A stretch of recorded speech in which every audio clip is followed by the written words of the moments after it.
o que é o perdão e o que é conhecer a própria história e alguns aspectos sombrios. O livro O Último Choro das Begônias é sobre isso e muito mais. Então, sem muitas metáforas antes do café, como diria o Lucas, o personagem do livro, ou melhor, o pai do Lucas, personagem do livro.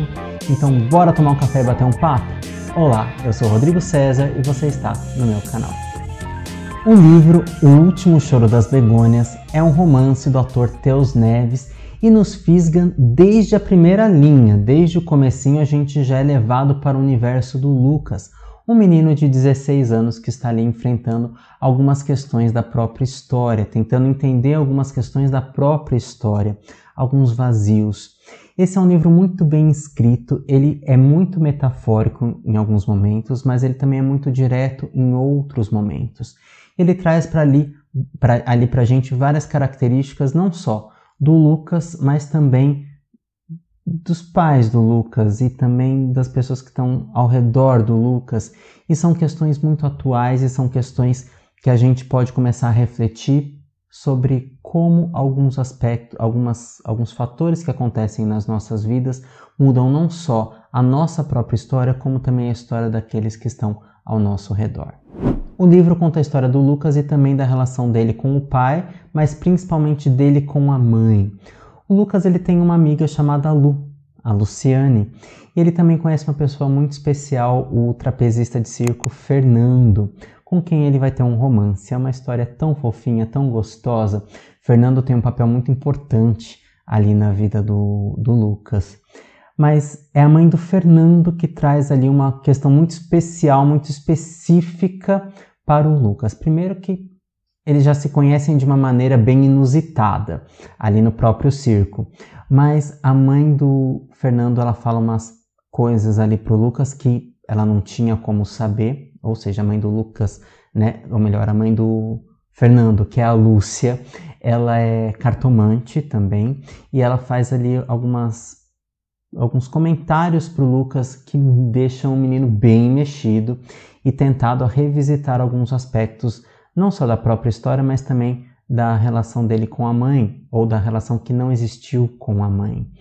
No decorrer do livro, a gente começa a saber um pouco mais sobre a história da mãe do Lucas. E também a gente fica aflito com a dualidade do Lucas, né? Perdoar ou não perdoar essa mãe. E a gente também percebe a ambivalência, o sentimento ambivalente do Lucas, que ao mesmo tempo que tem muita mágoa e um instinto de não perdoar a mãe, né? Ele começa a conhecer o outro lado da história, até então totalmente desconhecido, ignorado e pintado de uma determinada forma para ele pelo pai. E aí a gente começa a ver o Lucas tendo ali alguns sentimentos de empatia para com a mãe, mas mesmo assim a gente começa a ter acesso a todo esse processo de elaboração interna. O Lucas ele menciona a futura terapeuta dele no livro. Para quem não sabe, eu sou, além de dramaturgo e ator, eu também sou psicólogo, e ali eu começo a ver algumas questões muito importantes do Lucas no que diz respeito ao enfrentamento desses aspectos que ele desconhece sobre ele mesmo, sobre os sentimentos que ele julga que não são tão legais assim, como é que ele vai lidar com tudo isso? E aí a gente começa a perceber a humanidade em todos os personagens. Se você estiver gostando do vídeo, já deixa seu like, aproveita para se inscrever no canal, porque a gente sempre tem vídeos sobre arte, cultura e comportamento.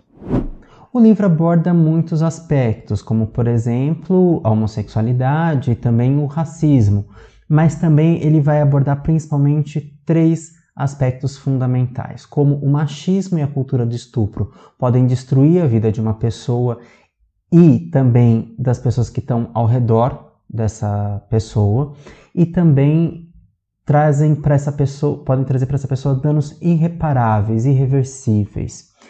Um outro aspecto, acho que eu não dei nenhum spoiler importante aqui, né? Se sim, vale a pena ler mesmo assim, tá? Desculpa, mas é muito importante a gente mencionar isso, sim, porque é algo que a gente precisa colocar atenção. O livro ele trata isso, não tá de maneira sutil, isso daqui a gente percebe sim durante a escrita. O Theus ele escreve muito bem mesmo também, ele é dramaturgo, ele é ator também, né? Então ele escreve há bastante tempo, é um jovem autor que escreve também, inclusive, há bastante tempo. Então a gente nota ali uma qualidade nesse texto, não só na qualidade do português, do vocabulário, mas também da estrutura de narrativa. É excelente, assim, ele já é... O primeiro livro que eu li dele já está entre os meus preferidos autores aí. E olha que eu conheço bastante gente, mas adoraria conhecer, inclusive, o Teus pessoalmente, caso ele esteja vendo esse vídeo. Já fica aí um convite para um dia a gente tomar um café e falar muitas metáforas, antes do café, depois do café, porque eu amo metáfora, eu sou uma pessoa muito metafórica. As metáforas, elas ajudam a gente a simbolizar, né? A gente a elaborar todas as nossas questões interiores. E o Teus, ele coloca, inclusive, ele cita um trecho de um outro livro dele aqui, mas na voz do personagem, do Lucas, que vai falar ali uma questão, inclusive, sobre sombras. Acho tão curioso, né, que ele traz ali para a narrativa aspecto das sombras, mas a gente também pode pensar nas sombras, que são esses nossos sentimentos que a gente muitas vezes não tem consciência que eles estão ali, né? E ele traz uma metáfora, uma poesia muito linda para esse texto. E outro aspecto importante, para além, né, do machismo e da cultura do estupro, é que o amor gay pode e deve ser leve. O amor gay, ele não precisa aparecer nos livros de uma forma onde existe aquele drama carregado que a gente vê no nosso dia a dia. A gente precisa começar a trazer outras histórias que não só as dolorosas. As dolorosas são importantes? Sim, a gente precisa registrar e ter consciência. Mas é importante também olhar para essas outras histórias que são felizes e que elas têm uma liberdade, uma aceitação dos pais. E é que o Kindle apagou aqui, porque eu estou deixando um trecho para ler aqui para vocês, né? E a gente vai falar sobre um outro aspecto. Mas antes da gente falar sobre esse outro aspecto, eu vou ler já o que está escrito aqui, porque a gente está falando de metáforas, a gente está falando de amor. E aí, Roberta, que é a mãe do Lucas, ela está falando sobre as begônias. E ela está falando assim: não é bonito como elas se expressam junto com o clima? Quer dizer, no sol, fortes, coloridas e bonitas. Na chuva, abatidas, esbranquiçada pelo céu nublado, desconfortável por terem as gotas batendo contra as pétalas. Na geada, tristes, sem vida, chorosas. Então as begônias estão chorando, e o último choro das begônias, a gente já começa a linkar uma coisa com a outra. E begônias são tão bonitas, né? E elas têm um simbolismo muito importante e elas servem também como um vínculo. Não vou dar mais spoilers, porque senão eu vou estragar a história do livro aqui para vocês, mesmo porque eu não terei a habilidade e a beleza de explicar que o Teus tem, tá? Mas um outro aspecto que eu quero chamar a atenção aqui é para a sincronicidade. Esse é um conceito da psicologia junguiana. Eu vou deixar o link de um card aqui para você sobre as sincronicidades. O que são as sincronicidades? São como alguns eventos acabam se ligando, aparentemente sem conexão nenhuma, mas que sim, eles estão interconectados de alguma maneira. E geralmente isso se dá de maneira inconsciente. Então a gente tem ali um menino, um Lucas, de 16 anos, muito sensível, que quer conhecer sobre a própria vida. Ele entra em contato com essa mãe, né? E depois busca se afastar, mas algumas sincronicidades trazem ele para ele olhar para essa relação com a mãe. E ali algumas questões são ventiladas, algumas coisas são conhecidas, outras coisas são entendidas, enfrentadas. Então a gente pode falar da questão da sincronicidade quando ela aparece principalmente ali no circo, quando o Lucas conhece a Lúcia, que é a mãe do Fernando, e também quando o Lucas, ao acaso, encontra a mãe num shopping, e a partir desse encontro é onde o Lucas decide, sim, ir conversar com a mãe por algumas razões, por uma razão muito específica. Mas vale a pena a gente pensar que não só na vida dos personagens acontecem essas sincronicidades, nas nossas vidas também. E o que é que as relações nos dizem?